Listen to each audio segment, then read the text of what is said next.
What have you made of Prince Colley so far and how he's adjusting? Yeah, he's adjusting well. He's a talented player. I got a chance to coach him at Notre Dame. Obviously, Coach Lee and I recruited him at Notre Dame, and so he's gotten into the fold, and he's getting more and more comfortable every day.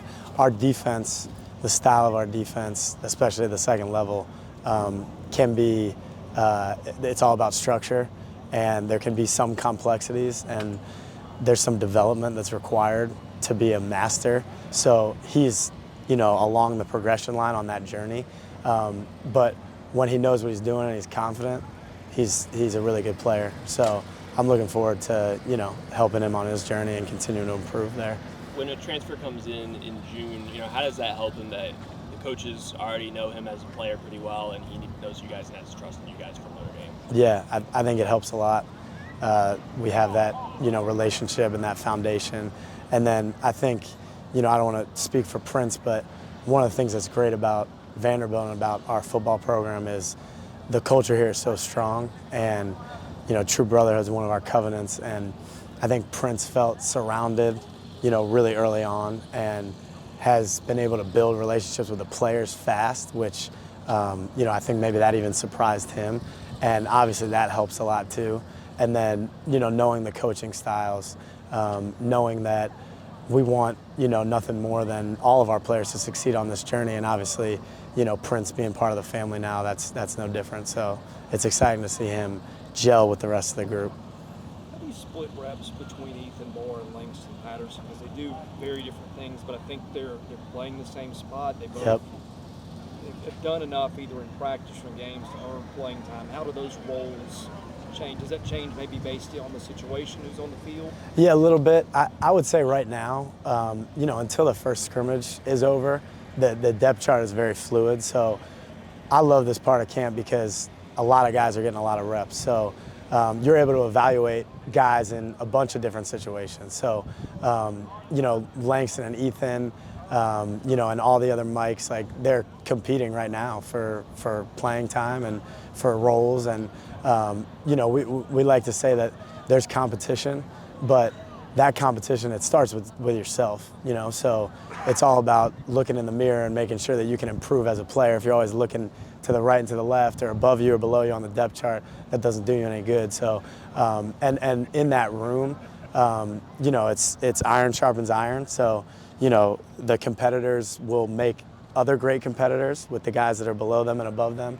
And I think that's really important to understand is it's not a cutthroat competition.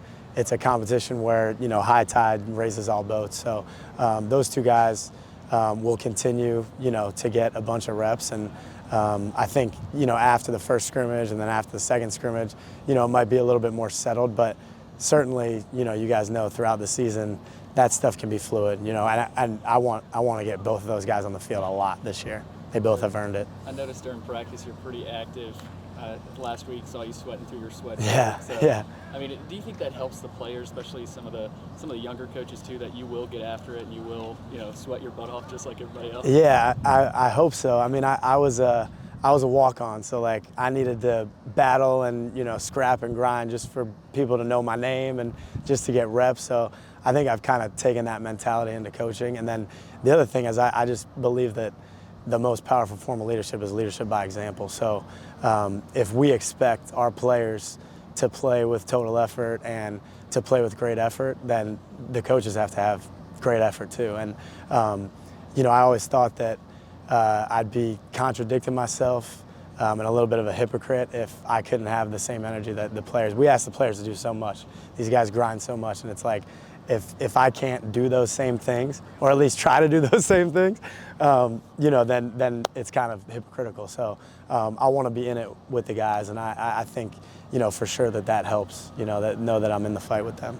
How do you think Jeffrey Ugo has acclimated to playing anchor now? Yeah, so obviously it's an adjustment. Anytime you change positions, that's an adjustment. He got a taste of it in the spring, which is really good, and I think he has a great skill set for that position. We like guys at that position that can cover man-to-man, that are basically athletic enough to cover slots, but also can mix it up with a lineman on the next play.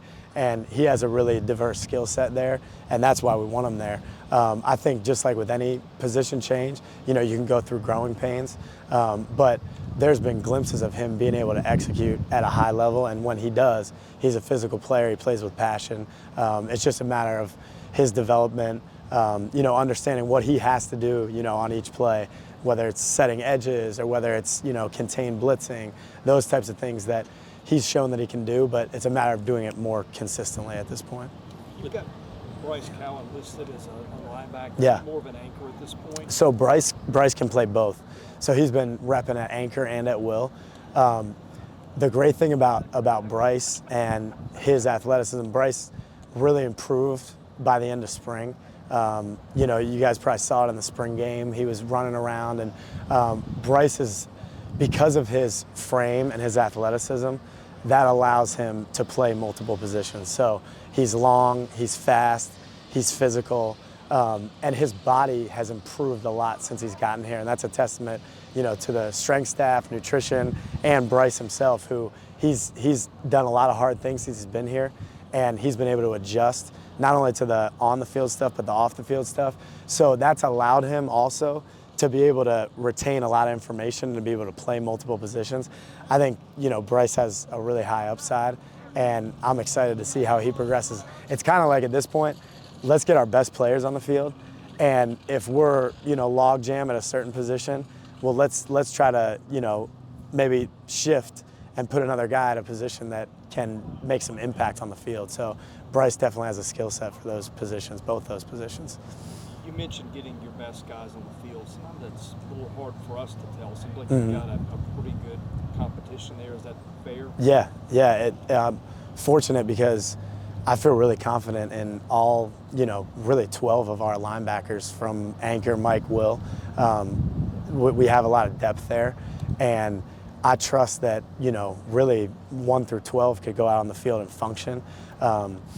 Like I said early in fall camp, I'm really glad that we get this opportunity where a bunch of different guys can get reps and be able to mix and match. And I like trying to pair, one guy with a different guy, and I don't like them going with the same group every day. So I'm trying to mix it up like that so they can build chemistry together. And I think, too, there's a good blend of veteran guys like Kane and Ethan, who have played a lot of football and that are very trustworthy. They're capable and they're trustworthy.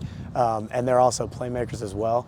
But the younger guys, too, those older guys pull them along and kind of set the tone in terms of, understanding the playbook, communicating, the leadership style. And the younger guys are super talented. So it's fun to be able to say, hey, we have a lot of depth, 1 through 8 in the inside linebacker room, and then at anchor, the young guys there that are really, like, for the first time getting to play a lot of reps and a lot of football. So it's been good to see that, and I think the more we can mix and match and roll a lot of guys through, the more experience and development we'll have during fall camp, so that we're ready when when there's live bullets in September, and we can trust all those guys to do it. So.